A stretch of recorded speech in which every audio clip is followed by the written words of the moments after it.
नमस्कार दोस्तों, मैं BS चाहर आज आप लोगों के साथ रिसेंट में 11 जून को हमारे चीफ इकोनॉमिक एडवाइज़र कृष्ण मूर्ति सुब्रमण्यन जी ने जो स्टेटमेंट दी है कि bank will be the part of strategic sector, उस न्यूज़ को मीडिया ने जिस तरीके से प्राइवेटाइजेशन साथ में जोड़ के लगाया है सो दैट कि हम लोग जैसे पहले पैनिक हुए थे ऐसे ही पैनिक में ही रहें, मैं उसका एनालिसिस करना चाहता हूँ कि उस स्टेटमेंट का हम किस तरीके से अपने अकॉर्डिंग उसको लेके चलें, उस स्टेटमेंट के सही मीनिंग क्या लिए जा सकते हैं।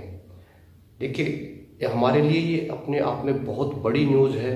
जो खबरें 3 जून से शुरू हुई थी वो एक हफ्ते बाद हमें थोड़ा सा रिलीफ देने वाली एक न्यूज़ आई थी, लेकिन उसमें भी मीडिया ने प्राइवेटाइजेशन शब्द ऐड करके हमें जो उस न्यूज़ का मज़ा आना चाहिए था वो मज़ा हमें नहीं लेने दिया।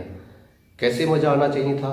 क्योंकि सबसे पहले तो गवर्नमेंट जो strategic sector non strategic sector बनाने जा रही थी उसमें क्लियर लिखा था कि नॉन स्ट्रेटेजिक सेक्टर को प्राइवेटाइज किया जाएगा और स्ट्रेटेजिक सेक्टर में 1 से 4 यूनिट तक रहेंगी, बाकी को या तो मर्ज किया जाएगा, कंसोलिडेट किया जाएगा या प्राइवेटाइज किया जाएगा। अब जब हम पहली हर्डल पार कर चुके हैं, हम स्ट्रेटेजिक सेक्टर का पार्ट बन चुके हैं और चीफ इकोनॉमिक एडवाइज़र जी ने बिल्कुल स्पष्ट कहा है कि मर्जर, कंसोलिडेशन या प्राइवेटाइजेशन किया जा सकता है। देखिए, मैं यहाँ पे स्पष्ट कहना चाहता हूँ कि मुझे पता है कि प्राइवेटाइजेशन ना केवल इस गवर्नमेंट का बल्कि पिछली का भी एक ड्रीम प्रोजेक्ट रहा है और वो धीरे धीरे उस दिशा में आगे कदम बढ़ा भी रहे हैं। लेकिन बात यह है कि एज ए बैंकर हम कितने लंबे समय तक इसको प्रोलॉन्ग कर सकते हैं। हम सभी चाहते हैं कि एटलीस्ट हमारा करियर, हमारा टाइम पीरियड, हमारा जो सर्विस पीरियड है वो एज ए पब्लिक सेक्टर रहते रहते इनमें कट जाए। अब मैं बताना चाहता हूं कि स्ट्रेटेजिक सेक्टर में बैंक को इंक्लूड करने के बाद कैसे बैंक अभी जल्दी प्राइवेटाइज नहीं होंगे। उसके लिए आपको जो रिसेंट में द वायर को हमारे former chief economic adviser Raghuram Rajan ji ने जो स्टेटमेंट, जो देश की जो इकोनॉमिक पिक्चर ड्रॉ की है, आपको वो समझनी पड़ेगी। और कुछ इंसिडेंट्स जो भारत सरकार एयर इंडिया को बेचना चाहती है, BPCL को बेचना चाहती है और वो अब तक नहीं बेच पाई, वो हमें हिंट देंगे कि किस तरीके से अभी बैंक्स का प्राइवेटाइजेशन बहुत एक फार ड्रीम प्रोजेक्ट है, ये रिसेंट में होने वाला काम नहीं है। सबसे पहले बात करते हैं रघुराम राजन जी की, जो द वायर को दिए इंटरव्यू के बारे में। उन्होंने बिल्कुल स्पष्ट कहा है कि देश की हालत बहुत ख़राब है और इसमें प्राइवेटाइजेशन से कुछ भला नहीं होने वाला है। इसके साथ साथ सरकार को बहुत बड़े कदम उठाने पड़ेंगे जिससे फिस्कल डेफिसिट कम हो और जो गरीब लेबर मजदूर हैं, किसान हैं, उनको काम मिले, उनको खाना मिले। कोरोना ने जो देश की हालत की है उससे उभरने के लिए सरकार को बहुत बड़े कदम तो उठाने ही पड़ेंगे। उसके लिए बहुत ज़्यादा समय लगने वाला है। और इसके साथ साथ जो दूसरी बात है वो ये है कि सरकार 2018 से एयर इंडिया को बेचने के लिए 2 बार बोली लगवा चुकी है और ऐसे ही सरकार ने डिसाइड किया हुआ है कि BPCL, Bharat petroleum corporation limited को भी सरकार बेचना चाहती है। लेकिन आप सोच के देखिए कि वो फर्म जो ऑलरेडी प्रॉफिट मेकिंग है उसको परचेज करने के लिए भी सरकार को कोई बायर मिल नहीं रहे। बातें चल रही हैं, कोई सऊदी अरब से कोई फर्म है वो भी इंटरेस्टेड है, 1-2 और फर्म है, लेकिन डील अभी क्लिंच हो नहीं पाई है। तो यहाँ मेरा सिर्फ यही कहना है कि देश की सिचुएशन अभी इकोनॉमिक कंडीशन, जैसा कि रघुराम राजन जी ने बताया, कि वास्तव में बहुत ख़राब है और ऐसे में कोई नहीं चाहेगा कि सरकार अगर प्राइवेटाइज करने भी लगे बैंकों को तो उसके फुल्ली शेयर खरीद ले। ऐसा मुझे नहीं लगता कोई सामने आएगा।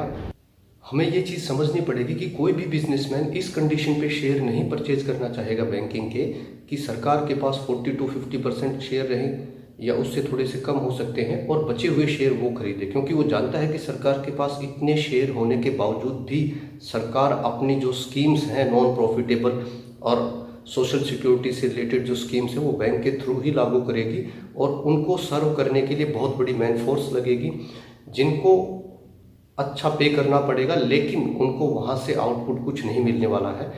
और दूसरी सबसे बड़ी बात कि कोई भी बिजनेसमैन पब्लिक सेक्टर बैंक्स की तरफ इंटरेस्टेड नहीं है, क्योंकि उनको पता है कि इनकी बैलेंस शीट की हालत क्या हो चुकी है।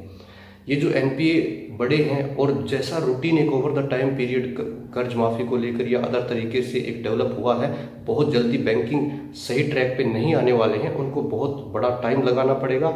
इसके साथ साथ बहुत सारे ऐसे डिसीजन हैं जो वो चाहकर भी बदल नहीं पाएंगे। जैसे जो ब्रांचेज गांव में खुली हैं उनका बिजनेस करने का एक लिमिटेड स्कोप है, लेकिन अब वो उन ब्रांच को ना बंद कर पाएंगे और ना चालू करके बहुत ज़्यादा बिजनेस सेटअप कर पाएंगे। आप देखेंगे कि कितने सारे बिजनेसमैन ने, चाहे वो किसी भी फील्ड में है, चाहे कोई रिटेल आउटलेट को आप लेके चलिए या कोई ऐसा छोटा मोटा प्रोजेक्ट लेके चलिए जो सेमी अर्बन या रूरल एरिया में लगाया जा सकता था, तो कितने बिजनेसमैन ने लगाया है। They do not want to open their branches in rural areas because they know the scope is quite limited.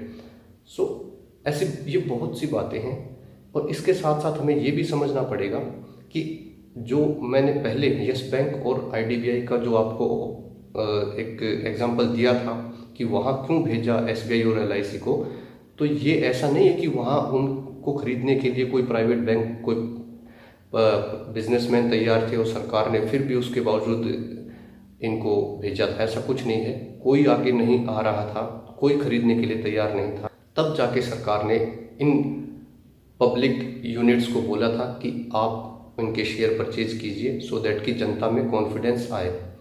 तो समझ के आप इससे यही कंक्लूड कीजिए कि हम कंसोलिडेट ही होने वाले हैं, क्योंकि प्राइवेटाइजेशन के लिए ना कोई बिजनेसमैन आने के लिए तैयार है, ना देश की कंडीशन फेवरेबल है, और जो बैंक्स की फाइनेंशियल हेल्थ है, जो बैलेंस शीट है, वो इम्प्रूव करने में जितना स्टेक लगेगा उसके हिसाब से भी कोई प्राइवेट प्लेयर ना आज के दिन रेडी है।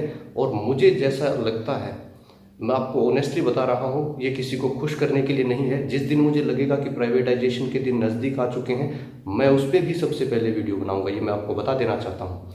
इसीलिए एज ऑन डेट मुझे लगता है कि ऐसा कोई खतरा है नहीं हमारे लिए।